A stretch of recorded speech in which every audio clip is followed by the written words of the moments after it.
Hey, it's Stephen Rothberg, one of your two co-hosts. I am the founder and chief visionary officer of College Recruiter Job Site. We believe that every student and recent grad deserves a great career, and it should be easy and inexpensive for employers to hire them. This is a special episode of the High Volume Hiring Podcast. I think it's number 46 or 47, something like that.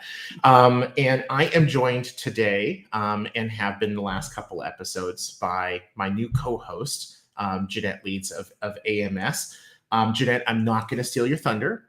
But for the benefit of the listeners, I think our paths first ran across each other 14, 15 years ago, kind of 08, 09 kind of era. I think you were 6 years old. I was probably like 10 years old, or however different we are.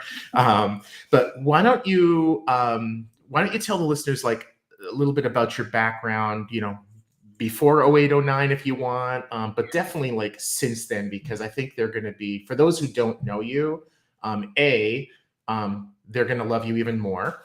And and B, they're going to be like, okay, now I see why he's excited to have her as a co-host.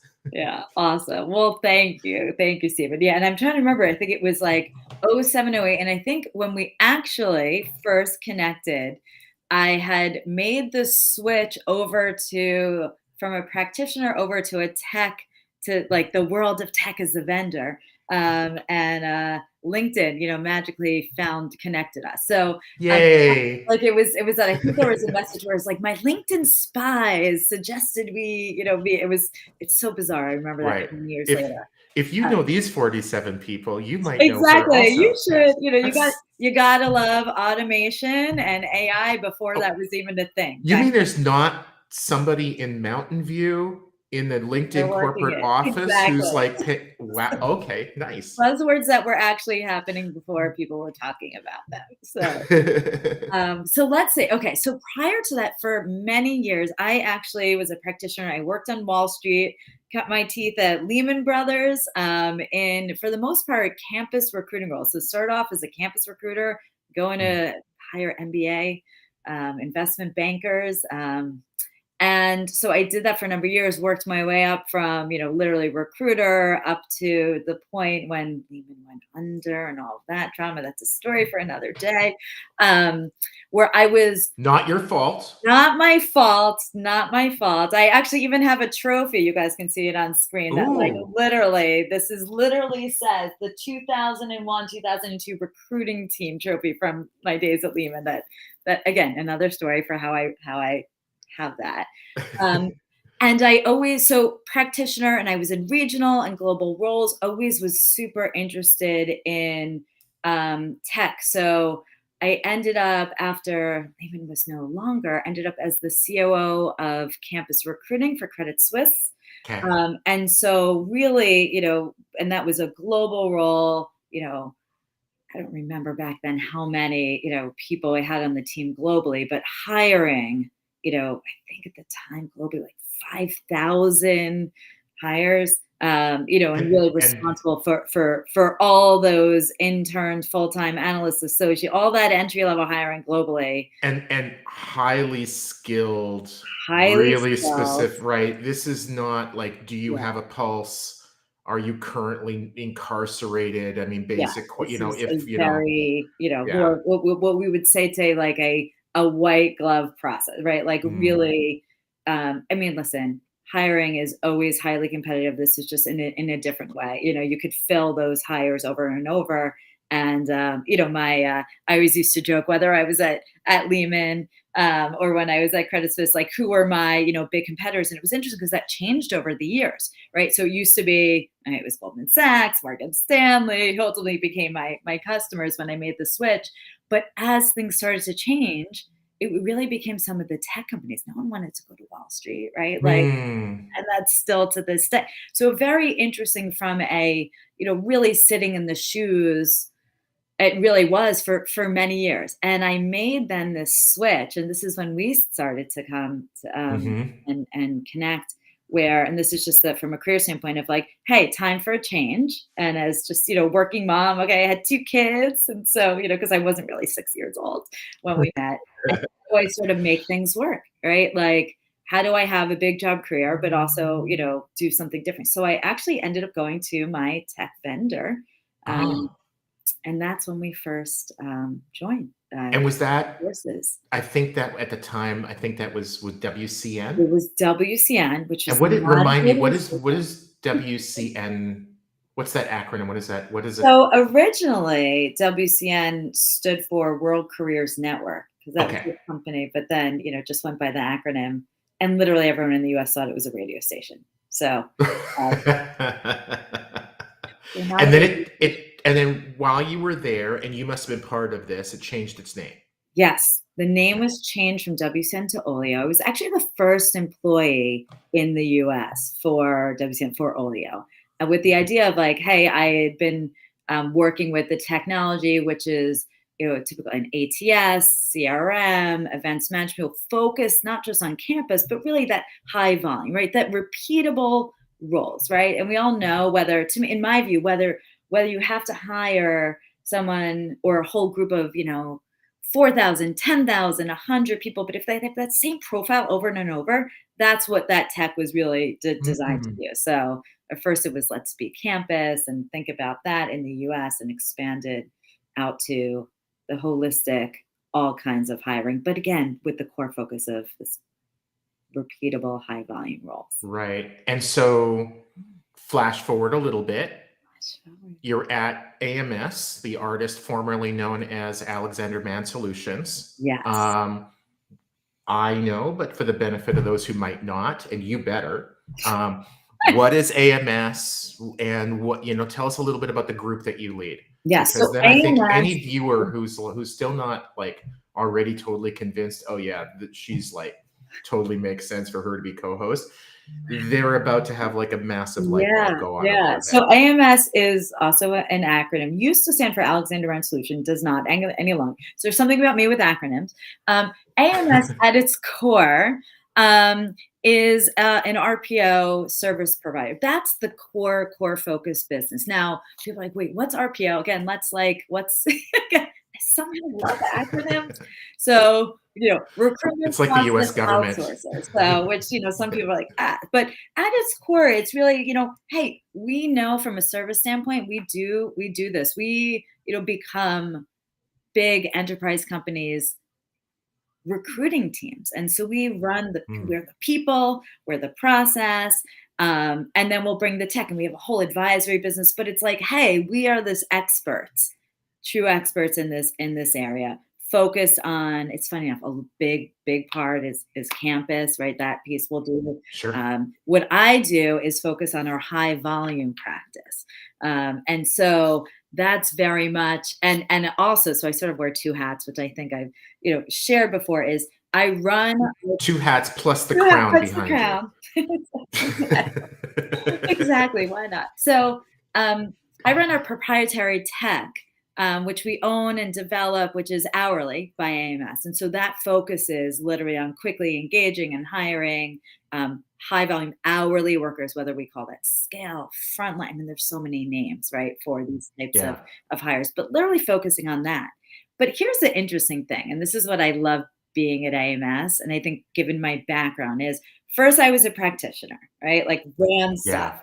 Then I was running, tech as pure tech, right? For again, TA tech, high volume. Now what I'm doing is taking the tech, but combining it in with the services. And this is what I love because you can have great tech, but if it's not set up in the right way, or you have bad process, because we know we all have bad process, right, at times, or the people haven't adopted it, or like it's not going to work. Or you can have a great process, but maybe your people need to, you need to upskill or Mhm. whatnot. And so what I love is we sort of take these three, I don't know, three-legged stool, whatever we want, and combine it all in. And that's what we'll bring to our customers. So it's a real holistic solution. So it's not like, okay, this is high volume RPO. Hey, this is, a high volume tech product. Hey, this is, advisory process, like, which we can do. And we have customers who use each piece separately, but together, that's what I love and I think is so cool, seeing the outcomes there, because in the end we become our customers, right? And we have to make sure, hey, we got to get those hires in. Like we got to make sure that there's baggage handlers, that are going to put your bags on an airplane, right? Otherwise, you're not getting your bag. And so it's that whole combination of it is really, I love that. So Yeah. that's Well, and I'd actually be okay at times not getting my bag, because I have really a really great travel insurance or like policy a really through tilting bag, Allianz. It's fantastic. just It's carry your like bag on, it's like $700 a year, and it's like if there's a hiccup, they pay for everything. So my wife would definitely be very happy if my clothes were to be oh yeah, lost, I could and see so that. then I could actually get new clothes where she'd have You can buy influence over something, them. so But you're like, okay, hopefully you're not in pleated pants or shorts, and that like pleats are out, or maybe they're coming back. that's way too fashionable for me. But anyway, Maybe they're coming the back. I don't know. Everything that's old is in now. So 80s, the 90s. so College Recruiter is one of AMS's Yeah. partners. I think was earlier this year. In the summertime, we signed that, and my understanding is, and I think you were kind of alluding to it a second ago, that there are like sort of different groups or teams. You mentioned like early career, so I think Yes. that's Steve Tufekchev leads that area. The advisory group, that's Jonathan Kestenbaum. So Jonathan Kassenbaum is focused on all of our tech strategy and partnerships, and just, what's amazing to me is that AMS actually has 10,000 employees globally. Like, we're really big, Wow. and it's just always, I didn't even realize when I first joined, I don't know, a year and a half ago, almost 2 years ago, how big. So there's so many different areas. We have this incredible um, branding group, like employer branding group, that literally is almost like this super creative agency. So we'll work with employers on all their creative around their brands, and that's under our advisory. We have there's just like so much that we do. Oh, I'm so There's glad like you said this. talent skilling and a talent lab. I mean, they're like, I could We go on and on. Yeah, it's like you're like a kid in a candy It store. really, The the I'm glad that you mentioned the branding piece. That wasn't something that I had known. I'm learning like new things. With 10,000 employees, nobody's going to know everything that everybody does, even somebody in the organization. But it's interesting because most of our customers are advertising jobs with us. Pay per click, pay per application, programmatic, early career, global. We're starting to get requests by some of those customers. It's like, can you help us with branding stuff? Can you help us with TikTok? They can create a video and they can upload a video, but do it so that it works, and they're largely TA leaders are, I think, a heck of a lot more sophisticated than they were 10, 20 years ago with branding, using data to drive their decisions way more than they used to. Thank goodness, because then it allows vendors, their employees, whatever, to really make better use of their resources, and to like produce. But we're getting some customers like, okay, the postings are fine, that hits candidates who are relatively active. How do you help us reach the other 85%? And in the hourly group, I'm assuming you probably have clients who have that, right? It's like, hey, if somebody goes online and they're searching for package handler, they're going to find those postings, whether it's on Indeed or LinkedIn or College Recruiter or ZipRecruiter or whatever, the ATS, great. Yeah. But what about the people who are more or less happily employed, but might be open to switching? Does your group then sort of partner with or collaborate with that branding group? Is that how that works? Absolutely. And so it becomes like, and this is where it's a very matrixed organization, where there's like groups that specialize, okay, in branding, but then some of them will be, focused on, okay, let's partner together, and they'll have vast experience in the high volume hourly world, right? And so we figure out that we have a sourcing team, which, I mean, sourcing, attraction, again, there's all these different words, but there's a piece where, hey, some of this can't be tech led, because Yeah. there is an element, right? And this is crazy, right? Because at heart, like, I'm a tech gal. Like this is like where my passion is, but some of it can't be, right? So you need to have, talent scouts go out into the market and do like boots on the ground, right? Because a lot of this is also done face to face. People want to see, okay, do I like the look of this store? Is this a restaurant? Do I want to, do I want to be a server there or a bartender? Am I going to make enough tips? Like, what's the deal? Is this going to be a good working environment in the warehouse? And so it's this interesting combination of online tech, digital automation, all of that, the right branding, the right messaging, and the personas around that. But again, there's that in person as well. And a lot of it also is, hey, how far is my commute? How far would my commute be to get to that warehouse or to get to that store or get to that airport, right? If it's going to be too long, like, and then flexibility. So it's this nice, I don't know, interesting combination, which just makes it, listen, it doesn't make it easy, right? This is hard. This is tricky. And every organization has their own unique challenges, and also it makes them special as well. And so it's trying to harness that and figure out what works and in what way for each, because it's different. So Yeah. Well, if it was easy, it'd be boring too. So exactly. Jeanette, this has been fantastic.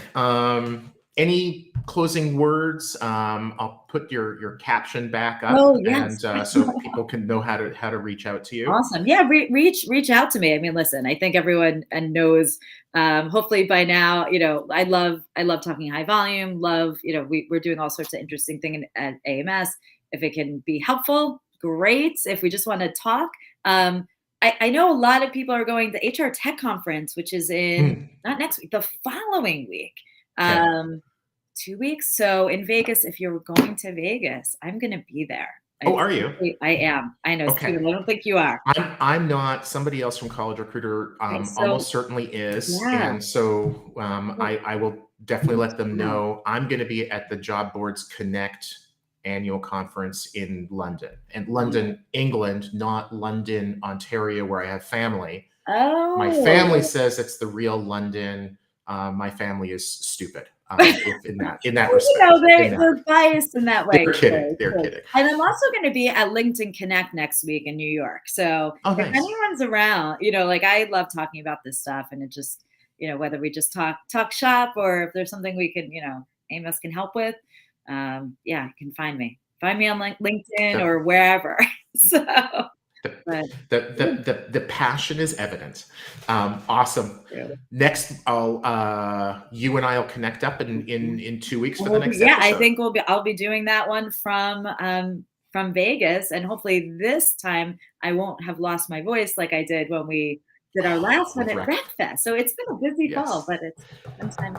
Yes, losing one's voice when you're on a podcast is problematic. Awesome. All right. Well, cheers. This has been great as always. Have a great day. Thanks, Jeanette.